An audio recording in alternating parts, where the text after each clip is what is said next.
Salve telanautas, vamos bater um papo sobre algo que a gente gosta. Eu sou o Heitor Teixeira e essa semana nós tivemos a quinta parte da série de Star Wars Obi-Wan Kenobi. Foi um episódio que apresentou vários momentos climáticos e que ainda revela as motivações da Reva pelo Bion. Sem falar na melhor demonstração na prática das habilidades do Vader em ação, creio eu, sem exageros, a melhor até hoje, que sem dúvida supera a do corredor de Rogue One, que já tinha sido mega empolgante e você sabe disso. O Lorde Sombrio mais amado da cultura pop sempre teve uma aura de fodacidade, e a gente sabe que enfrentá-lo não é trabalho para qualquer um, fazendo com que seja motivo de comemoração o simples ato de conseguir fugir do cara. A trama do capítulo é para todos os efeitos bem simples, e se passa basicamente em um espaço confinado, mas o colorido vem das pequenas interações, situações e eventos, inclusive os que aconteceram há muito tempo atrás, lá em Coruscant. É evidente que com todo o bolo de opiniões diversas, nem todo mundo vai concordar com esse meu atestado de qualidade pro episódio, que de forma alguma foi perfeito, mas que conseguiu manter um grau de interesse e empolgação, o que faz dele um momento memorável na franquia. E por falar em momento, lembrando que teremos um momento dos telanautas lá pro fim do vídeo. Aproveitem para deixar os seus likes e se inscrever no canal. Inscritos recebem avisos de novos lançamentos mais rápido que todo mundo através das notificações, então não esqueça de ativar o sininho. Quem puder compartilhar os vídeos do Na Tela vai estar ajudando muito e eu agradeço de verdade. Pessoal, daqui pra frente eu sigo falando abertamente sobre o que acontece no episódio, então fica aí o aviso de spoilers. Recados dados, vamos pra conversa que vai ser boa. Assim como na parte 1, a coisa começa em outro tempo, bem mais lá atrás, quando ainda havia paz e alguma ordem. Ver o Obi-Wan e o Anakin em flashbacks como mestre e padawan foi um apelo à nostalgia que pra mim funcionou por um lado e causou estranheza por outro. Eu acredito que tenha um apelo especial pros fãs que chegaram na saga na trilogia prequel. Em relação à suposta tecnologia de rejuvenescimento, tanto Ewan McGregor quanto Hayden Christensen estavam claramente muito mais velhos do que quando filmaram o Ataque dos Clones, e isso fica particularmente mais evidente nas rugas do padawan Anakin, e lembrou atores marmanjos fazendo papel de adolescentes em filmes de colégio. Não chega a ser nenhuma vergonha alheia, mas deixou a desejar. O duelo do treino, por outro lado, foi bem bacanudo, com camadas de significado tanto pro episódio quanto pros dois personagens de forma geral. A interação já deixa plantada, assim como vimos em outros momentos, pistas e nuances de que o lado sombrio já estava lá presente desde sempre no Anakin, que era para todos os efeitos um Jedi poderoso, mas talvez poderoso demais pro seu próprio bem. A sequência, que parece de forma espalhada ao longo do episódio, me lembrou um pouco a forma de contar histórias usada no filme Quem Quer Ser um Milionário,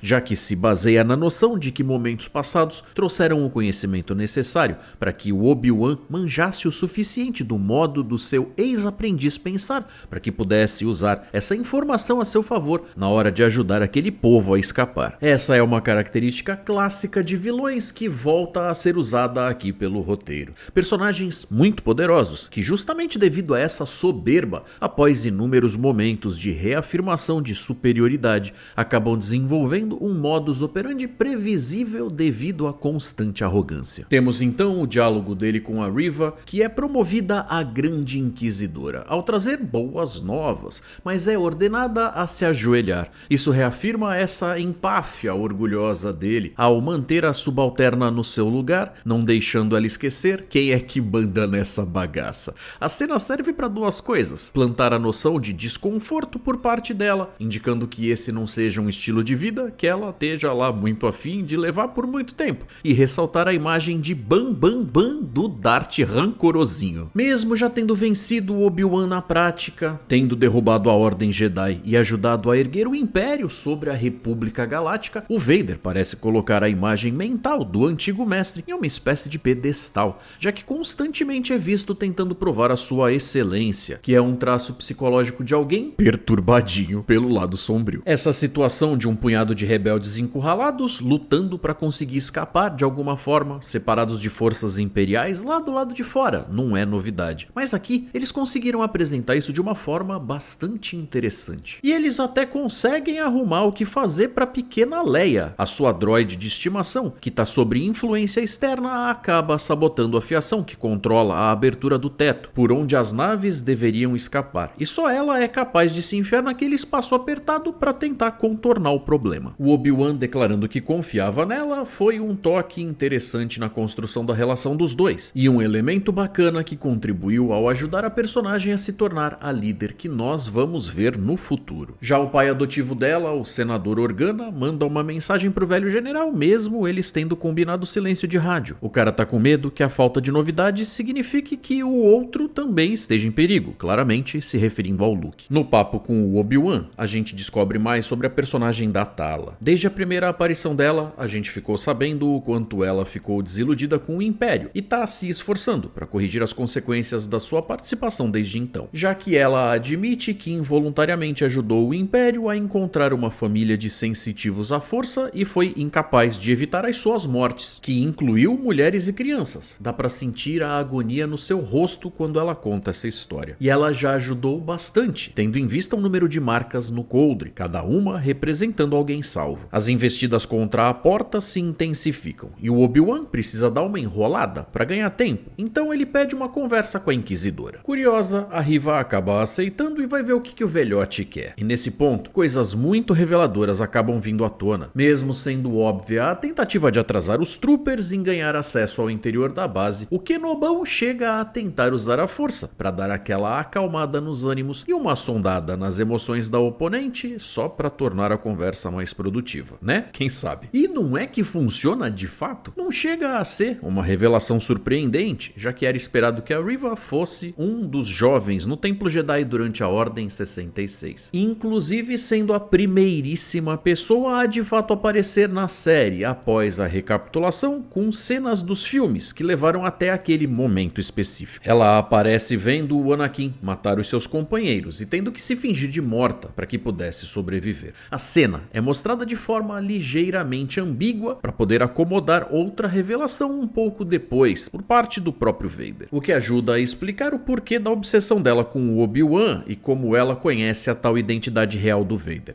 Aquela situação toda a fazia se sentir fraca e impotente. E isso, é claro, é mais do que um empurrãozinho para mandar alguém pro lado sombrio. Ela culpa o Obi-Wan, já que todo aquele horror vivido por ela, principalmente após ter sido levada da sua família. Sim, olha a gente mais uma vez falando dos pecados dos Jedi. E uma vez que o Anakin era aprendiz do Obi-Wan, e portanto a falha que o levou ao lado sombrio seria reflexo de uma baita pisada na bola por parte do Kenobão, no seu modo de ver as coisas. É uma lógica meio distorcida, mas até dá pra entender. Os planos de vingança dela é que ficam bem mais difíceis de engolir ou conciliar, já que foram entregues de uma forma meio questionável. O Obi-Wan se liga então na grande revelação de que a Riva estava na verdade caçando o Vader. E ok, eu entendo que ela tivesse se esforçando para conseguir a sua confiança e assim poder chegar perto o suficiente dele para ter a chance de atacar o nosso malvado favorito. Mas ela passou tanto tempo fazendo das tripas coração para poder agradar o cara que faz eu me perguntar se foi um bom plano afinal. O Obi-Wan propõe algo como uma aliança, afinal, eles querem a mesma coisa. Mas será que querem mesmo? Quando ela questiona ele sobre isso, ele parece claramente balançado, como se apesar de todas as atrocidades já feitas pelo Vader, o Obi-Wan ainda nutrisse dentro de si a esperança, mesmo que vaga, de que seu velho amigo pudesse ser resgatado de volta para o caminho da luz. É uma forma de mentir para si mesmo, mas que às vezes é difícil evitar, mesmo para um Jedi experiente. Agora, algo que me saltou aos olhos devido à estranheza causada foram as repetidas tentativas de se disparar contra o portão pesado de metal, e depois a Riva arrebentando ele com aparente facilidade com seu sabre. Tipo, puxa tia, se dava pra ter feito isso, por que não mandou essa há mais tempo? Imagina um trooper pensando, eu sou uma brincadeira pra você, por acaso? Tá, eu entendo que quanto mais emputecida ela fica, mais forte será a sua demonstração de poder, mas que ficou meio de revirar os olhos, ficou. O piu-piu-piu come solto na cena que segue. E é mó galera de fato. Acho que todo trooper que não apareceu em um Mandaloriano tava aqui. Tá, exagero, eu sei. Mas me deixa, eu tô me divertindo aqui. Lembra da Leia? Então, a Leia tá lá, fuçando na fiação, tentando abrir a droga do tetinho Zetaflex do lugar. Mas cacete, o eletricista ali tava de má vontade mesmo. Se bobear, tem até gatonete no meio daquela macarronada de fios. Tadinha. O Bião, a Tala e o droide de carga, que eu achei tão simpático, vão segurando o avanço da tropa enquanto a galera civil escapa. Mas a coisa tá feia e a Tala tá se ferrando no processo, mesmo com o robozão dando cobertura. Essa personagem tinha tanto a oferecer e quando é arrancada da gente assim, de modo tão prematuro, deixa uma sensação de perda real. A sua morte então é recheada de heroísmo, já que acontece para salvar o Obi-Wan e os outros rebeldes, com ela explodindo um detonador termal no meio de uma galera de Stormtroopers. A cada novo golpe desses, o Obi-Wan vai tendo a sua moral mais e mais destruída. O Vader tá se preparando para dar as caras lá embaixo. Lembra do que eu falei sobre a arrogância dele? Mais um flashback traz um insight pro Bião. Afinal, ele sabe como o adversário se comporta. Fazer o que então? Bem, se entregar. Ele é levado até a Riva e tudo que ele precisava era estimular o que já estava lá dentro dela o tempo todo. Um apelo para sua humanidade, que mesmo sendo durona, ainda tem esse brilho dentro de si. Ele é levado para o interior da instalação, escoltado, para ser entregue de bandeja. O Obi-Wan tá contando justamente com a obsessão do Anakin, que estaria tão focado nele que criaria uma brecha. E bom, aí você imagina, uma brecha para atacar ele, certo? Errado, uma brecha para a galera ter a chance de fugir. Ha! Glu-glu, pegadinha do Kenobi. A sua necessidade de vitória te cega, ensina o mestre, mas o aprendiz aprende.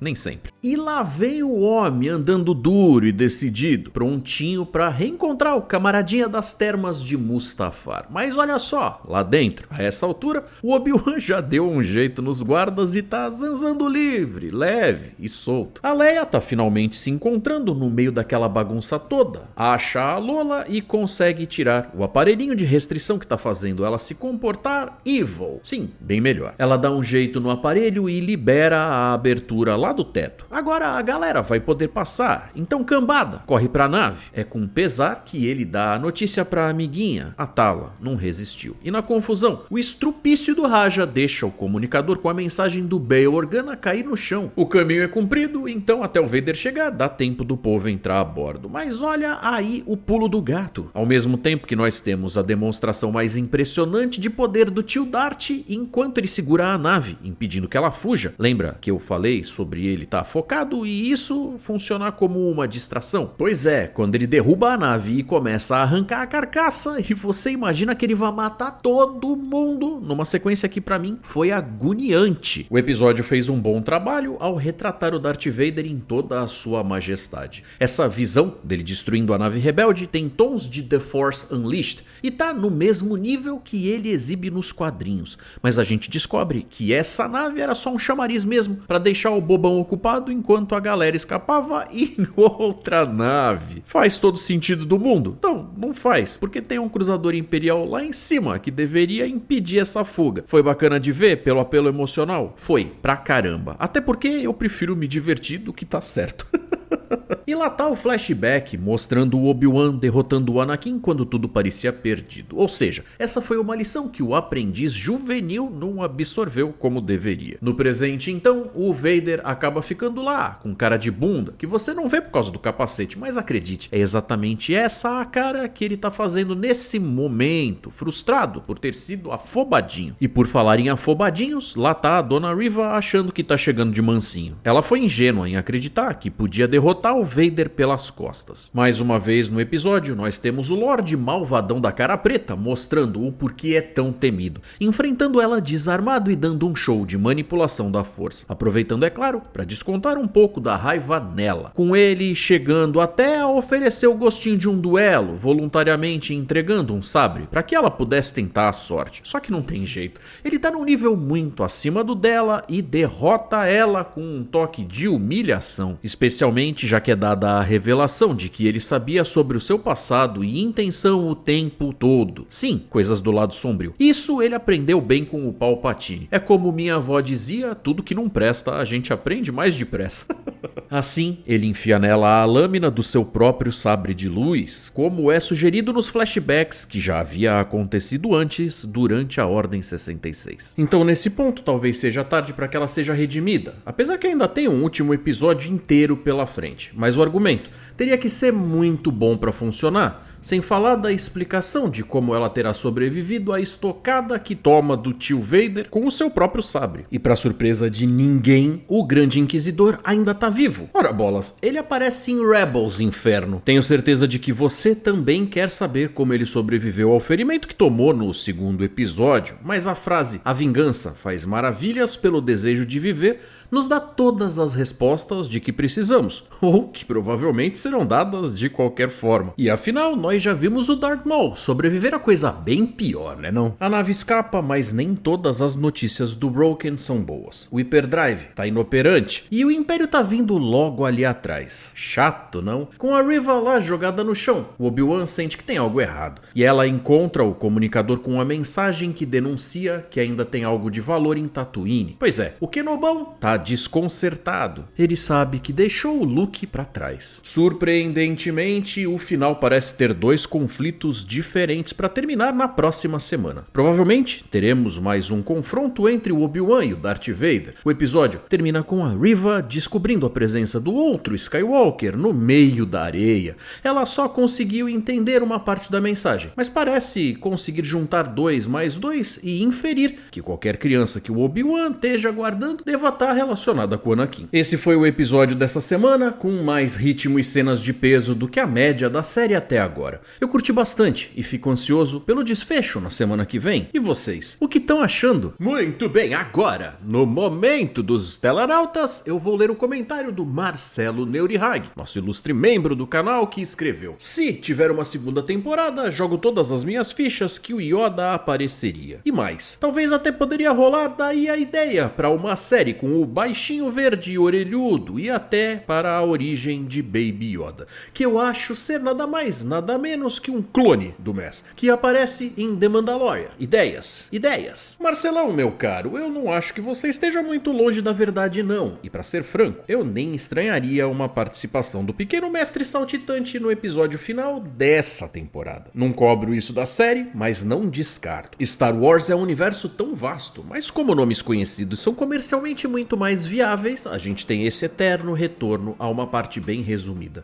sempre girando em torno daquela meia dúzia de rostos familiares. Eu já li cá ou lá rumores de que uma série do Yoda esteja há tempos sendo cogitada, mas isso só o tempo irá dizer mesmo. Em relação ao Baby Yoda, mesmo eu tendo achado a ideia de trazer o Palpatine de volta na trilogia nova muito cretina, fica bem evidente que estão plantando ligações com o plano de clonagem do Imperador nas outras séries. Os geneticistas indo atrás do Grogu, a tumba com os corpos de Jedis na Fortaleza Inquisitórios e por aí vai. Então, eu não sei se o Grogu é um backup do mestre Yoda, mas tem chance sim. Lembrando que quem quiser participar, como fez o Marcelo, é só usar o Responda 2 pontos. Pode ser pergunta, crítica, sugestão, teoria, pensamento ou elogio. Assim você aparece aqui no programa. Então é isso aí, meu povo e minha pova, eu vou ficando por aqui. Um forte abraço, galera, que a força esteja com vocês e até mais.